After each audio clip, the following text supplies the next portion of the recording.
আসসালামু আলাইকুম। আমরা সবাই দেশকে ভালোবাসি, আর এই ভালোবাসা যার যার ব্যক্তিগত অন্তর থেকে। এখন বলতে পারেন এটা কী রকমের। আমি যেমন আমার অন্তর থেকে আমি এই দেশকে ভালোবাসি, তাই আমি পিরিজপুরের জেলার যে সন্তান, আমাদের পিরিজপুরে এই ধরনের মালটা বাগান আছে।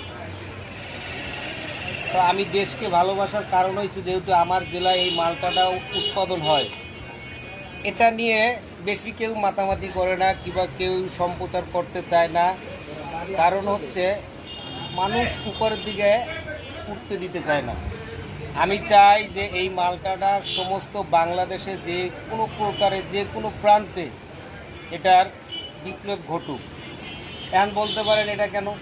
এটা তো ভাই আমার দেশের সম্পদ, তার কারণে আমি এটার বিপ্লব চাই। আর